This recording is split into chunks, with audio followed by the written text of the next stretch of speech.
अस्सलाम वालेकुम स्टूडेंट्स, एक नए टॉपिक के साथ हाज़िर हूँ। पिछली क्लास में मैंने बेसिक डेफिनेशन के बारे में डिस्कस किया था और कुछ डेफिनेशन मैंने करवाए थे। Difference between compound and mixture तक हमने किए थे। आज उससे आगे जाते हैं। आज जो हमारा टॉपिक क्लास है, इसमें हम डिस्कस करेंगे atomic mass, atomic number, relative atomic mass unit, average atomic मास। ये चंद डिफिनीशन हम डिस्कस करेंगे। तो आइए स्टार्ट करते हैं। Atomic number and atomic mass. Atomic number क्या है? The atomic number of an element is the number of proton present in the nucleus of one atom of that element is called atomic number। ये तो था book में definition. अगर इसकी simple definition कर दी जाए, the number of proton present in the nucleus is called atomic number. Element के एटम के न्यूक्लियस में जितने नंबर ऑफ प्रोटॉन प्रेजेंट होंगे वो क्या कहलाएंगे? एटॉमिक नंबर कहलाएंगे। फॉर एग्जांपल हमारे साथ atomic number of hydrogen is 1 because it contain only 1 proton and their nucleus. Hydrogen का एटॉमिक नंबर 1 है क्योंकि इसके न्यूक्लियस में ओनली 1 प्रोटॉन प्रेजेंट है।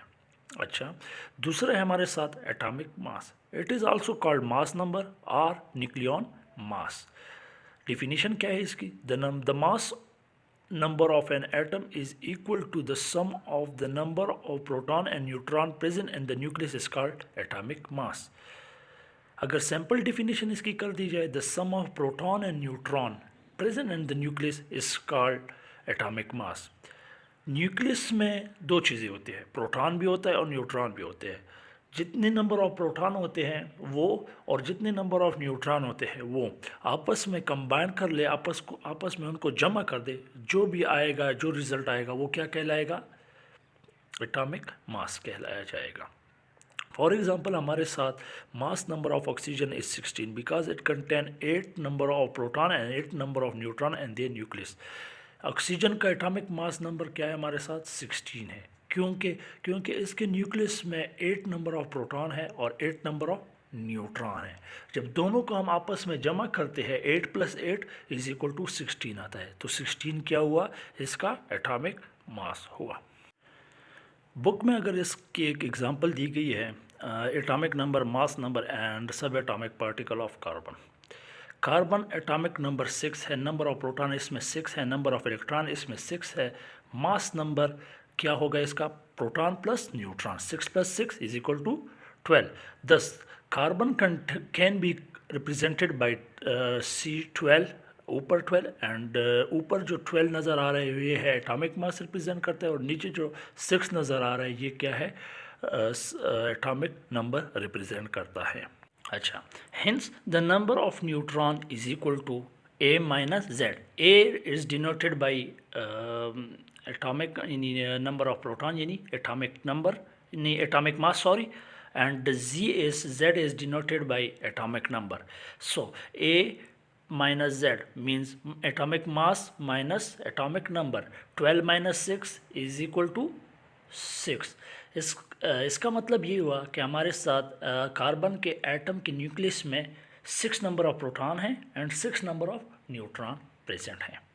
और साइड में ये एटम की जो स्ट्रक्चर दी गई है ये भी आप देख सकते हैं। अच्छा, हमारे साथ नेक्स्ट हैं वो है relative atomic mass and mass atomic mass unit. Relative atomic mass क्या है? डिफिनीशन क्या है? The relative atomic mass of an element is the mass of an atom of an element relative to the mass of 1/12 the mass of carbon 12। इसका मतलब ये है कि relative atomic मास वो कहलाया जाएगा, उस एलिमेंट का रिलेटिव एटॉमिक मास वो कहलाया जाएगा जो कि कार्बन 12 यानी किसी भी एटम का 12वां हिस्सा कार्बन 12 के बराबर हो, उससे क्या कहा जाएगा? ये है रिलेटिव एटॉमिक मास। कार्बन 12 हमारे साथ एक स्टैंडर्ड है, एक स्टैंडर्ड के तौर पर हम इससे ले रहे हैं सेंटेंस से कार्बन 12 को स्टैंडर्ड के तौर पर ले रहे हैं। क्यों ले रहे हैं ये अलग बहस है, लेकिन इतना जानिए कि ये द मोस्ट स्टेबल है, इसलिए ये कार्बन 12 को एज अ स्टैंडर्ड ले रहे हैं। जो भी अगर किसी को भी हमने एटॉमिक मास उसका कैलकुलेट करना है तो एक साइड पे हमने कार्बन 12 को रखना है, दूसरे साइड पे उसके यूनिट को हमने डालना है। जितनी यूनिट वो आएंगे और इसके बराबर हो जाएंगे, ये क्या कहलाएगा? रिलेटिव एटॉमिक मास कहलाएगा। अच्छा, एटॉमिक मास यूनिट क्या है? Atomic mass unit is the mass of the 1/12 the mass of an atom of carbon 12. For example, atomic mass of carbon 12 is equal to 12 gram, which is equal to 1 mole. Similarly, 1 mole of carbon 12 contain atom 6.023 by 10 power 23 atoms, which is called Avogadro number. ये जो हिंसा है, digit है, इसे हम Avogadro number भी कहते हैं। So 1 atom of carbon 12 is equal to 12 by 6.023 by 10 power 23 is equal to 1.993 by 10 power minus 23 ग्राम। ये क्या हुआ? जब हमने atomic mass unit, relative atomic मास का जो यूनिट है उसे क्या कहते हैं? एटॉमिक मास यूनिट है। So we can calculate for each element. So 1 AMU is equal to 1/12 ज़रबे 1.93 ज़रबे 10 power minus 23 is equal to 1.67 ज़रबे 10 पावर माइनस 24 ग्राम। अगर इसको हम केजी में कन्वर्ट कर ले तो वो क्या आ जाएगा? इज इक्वल टू 1.67 ज़रबे 10 पावर माइनस 27 केजी। इसके कुछ एग्जांपल्स हैं हमारे साथ रिलेटिव एटॉमिक मास के। हाइड्रोजन का है एलिमेंट, हमारे साथ हाइड्रोजन है और रिलेटिव एटॉमिक मास इसका क्या है? 1.0079 AMU। इसी तरह सारी दिए गए हैं। AMU एटॉमिक मास यूनिट कहते हैं इसे। इसी तरह सबके हैं, ऑक्सीजन की भी है, सोडियम की भी है, मैग्नीशियम की भी है एंड सिल्वर की भी है। हमारे साथ नेक्स्ट है वो है एवरेज एटॉमिक मास। डिफिनीशन क्या है? Average atomic mass is the weighted average of the atomic mass of the naturally occurring isotopes of an element. Average atomic mass क्या है? हमारे साथ एक एलिमेंट के 2-3 आइसोटोप्स होते हैं। आइसोटोप्स क्या चीज़ है? एक अलग चीज़ है, इसको मैं एक क्लास में डिस्कस करूँगा। बस इतना जानिए कि एक जैसे कि 2-3 चीज़ें, 2-3 element at a time nature में मौजूद होते हैं। तो हम इसमें कौन सा एटॉमिक मास यूज़ करेंगे? हमारे साथ फॉर एग्जांपल अगर इसमें नीचे देख ले, हमने इसमें एक एग्जांपल भी दिया गया है। क्लोरीन 35 है एंड क्लोरीन 37 है। दोनों क्लोरीन है, एक 35 है, एक का एटॉमिक मास 35 है, दूसरे का 37 है। अब इस दोनों में हम कौन सा यूज़ करेंगे?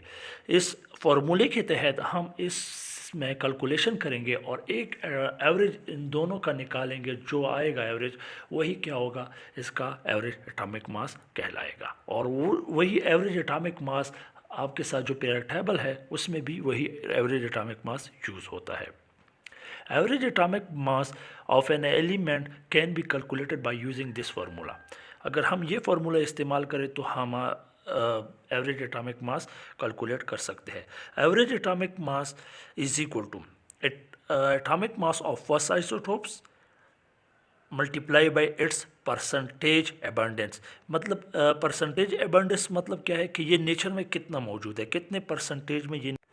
अच्छा, divide by 100 plus atomic mass of second isotopes multiply by its percentage abundance divide by 100। ये फार्मूला है। इस फार्मूले के तहत हम एवरेज एटॉमिक मास कैलकुलेट कर सकते हैं। For example, the average atomic mass of chlorine is 35.5। 35.5 ये है average atomic mass of chlorine, जो कि पीरियड टेबल में भी मौजूद है।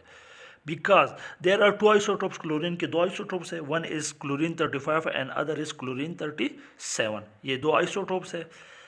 The percentage occurrence and nature of chlorine 35 is 75%। Chlorine 35 हमारे साथ 75% प्रेजेंट है। ये क्या है? परसेंटेज एबंडेंस है, मौजूदगी क्या है, नेचर में कितनी है ये। एंड क्लोरीन 37 की मौजूदगी हमारे साथ है 25%। Therefore, the average atomic mass of chlorine is calculated as the average atomic mass of chlorine। ये फार्मूला हम पुट करेंगे। Atomic mass of isotopes chlorine 35 multiply by its percentage abundance divide by 100 plus atomic mass of chlorine 37 multiply by its percentage abundance divide by 100.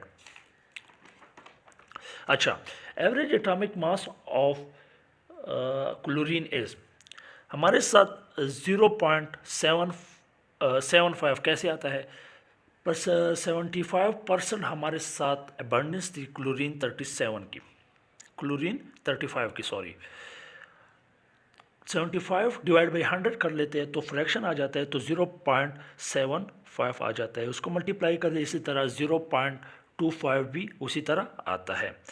Calculation कर लेते हैं तो हमारे साथ average atomic mass of chlorine आ जाता है 35.50 AMU। AMU मतलब atomic mass unit. Thanks for watching.